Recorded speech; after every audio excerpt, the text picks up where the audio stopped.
Kembali lagi di Cerita Cinta Channel. Jangan lupa like, comment, and subscribe ya. Terima kasih. Malam ini Azam memang memeluk Bella erat, namun rasanya hati Bella begitu jauh untuk bisa ia jangkau. Semalaman pelukan Azam tetap tidak mendapatkan balasan. Sepanjang malam pun Azam terus terjaga, tidak sedikit pun menutup matanya. Ia terus menatap wajah sang istri yang tengah terlelap. Wajah cantik itu terus Azam pandangi lekat-lekat, melihat sampai puas selagi ia bisa. Kedua mata Bella yang terpejam, alis yang tersusun rapi, dan bulu mata yang sangat lentik. Belum lagi hidung dan bibirnya yang begitu menggoda. Bella memang sangat cantik. Sejak dulu pertama kali bertemu dengan Ara kecil, Ara sudah terlihat sangat cantik. Keceriaannya bahkan mampu membuat siapapun merasakan kebahagiaan yang sama. Perlahan Azam pun membelai wajah itu, berulang kali mengelusnya lembut. Hingga waktu subuh tiba, Azam pun masih belum juga terlelap. Azam memutuskan bangun dan membersihkan tubuhnya. Lalu berkutat di dapur untuk membuatkan sarapan. Sementara Bella di dalam kamar mulai membuka mata saat merasa hawa dingin mulai menyerang tubuhnya. Pelukan hangat itu sudah tidak ada dan membuatnya terbangun. Membuka mata dan benar-benar tidak menemukan suaminya di sana. Bella sendirian memeluk tubuhnya yang terasa dingin. Ingatannya tentang semalam kembali datang, tentang semua ucapan Azam, tentang semua kehangatan yang ia dapatkan. Tapi hatinya yang sudah terlanjur luka membuat Bella tak lagi gampang percaya. Dia pernah terluka, lalu memberikan kesempatan kedua, namun Azam pun tetap meninggalkan dirinya, bahkan di keadaan yang begitu hina. Ingat kejadian di Jepang waktu itu membuat Bella langsung bangkit dari tidurnya dan mengusap wajahnya kasar. Sampai kapanpun ia tak akan pernah bisa melupakan kenangan buruk itu, bahkan rasa sakitnya masih begitu jelas ia rasa. Tidak, aku tidak akan lagi memberikan hatiku pada pria brengsek itu, gumam Bella. Ia pun turun dari atas ranjang dan mulai keluar.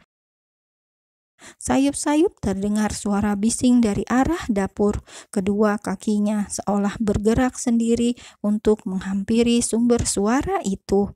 Dilihatnya Azam yang sibuk sendiri dan memunggunginya, berkutat dengan banyak sayuran di sana.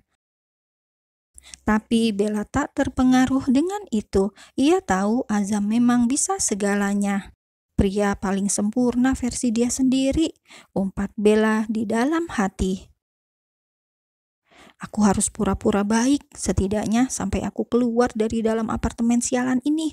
Batinnya lagi, seraya melanjutkan langkah untuk mendekati Azam. Duduk di salah satu kursi meja makan dan menunggu di sana. Saat Azam berbalik, ia sudah melihat Bella yang duduk. Tentu saja Azam langsung tersenyum. Kamu mau minum apa? Susu atau air putih? Tawar Azam. Ia sudah siap untuk menyajikan minuman itu.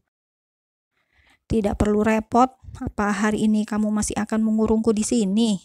Tanya Bella masih dengan suaranya yang ketus. Tergantung bagaimana sikapmu padaku, balas Azam. Ia tersenyum menggoda dan terlihat menjijikkan di mata Bella. Kamu benar-benar egois. Iya, aku memang egois. Azam mendekati Bella dengan segelas susu hangat di tangannya, menyajikannya persis di hadapan sang istri.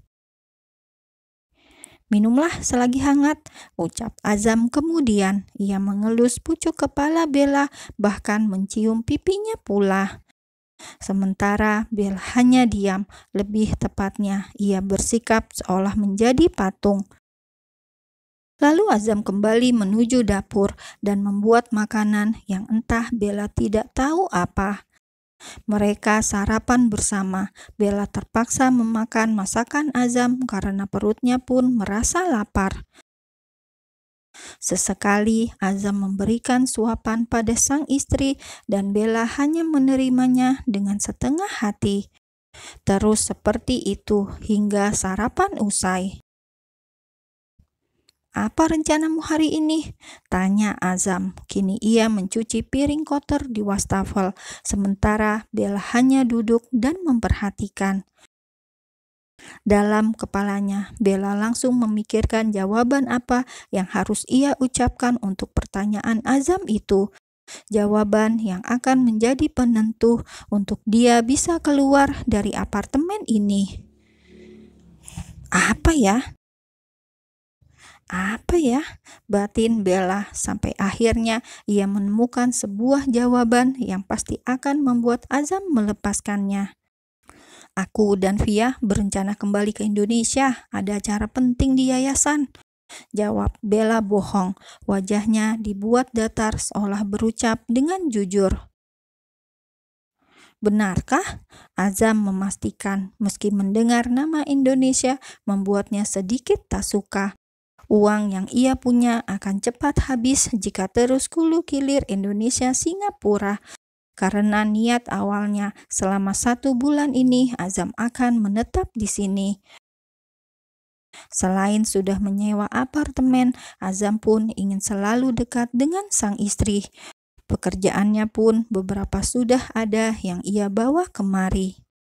Jika kembali ke Indonesia, pasti akan banyak mengeluarkan biaya lagi, juga waktu yang terbuang sia-sia. "Berapa lama di sana?" tanya Azam sebelum Bella menjawab pertanyaan yang pertama. "Mungkin 1 minggu," balas Bella mengangkat matanya seolah berpikir. "Biar Via saja yang pergi sendiri dan kamu tetaplah di sini," balas Azam cepat. Membuat kedua netra Bella langsung membola. Bagaimana bisa Azam tidak mengizinkannya pergi? Tidak simpatikah Azam pada anak-anak yayasan di sana? Di dalam hatinya Bella menjerit. "Kenapa? Kupikir kamu akan menemani aku ke yayasan. Mereka bukan hanya butuh uang, tapi juga kasih sayang yang tulus," sanggah Bella pula. Ia belum menyerah. Menyerang sisi simpatik Azam pada orang-orang yang tak berdaya, Bella yakin Azam akan segera iba dan akhirnya mengizinkan dia pergi. Dilihat oleh Bella, Azam yang nampak berpikir, bahkan pergerakan tangan Azam yang sedang mencuci piring pun terhenti sejenak. "Baiklah, kamu boleh pergi," jawab Azam akhirnya, membuat Bella langsung bersorak di dalam hatinya. Bella tersenyum lebar dan Azam yang melihat senyum itu pun ikut tersenyum pula. Azam tidak tahu jika setelah keluar dari apartemen ini, Bella bukan menuju yayasannya yang ada di Indonesia. Tapi Bella akan berlari jauh, kabur dari dirinya. Meskipun belum tahu Bella akan kabur kemana. Namun di benaknya hanya ada satu nama yang mungkin bisa membantunya untuk pergi, atau setidaknya membuat Azam tak bisa mengganggu dirinya. Dan orang itu adalah Edward.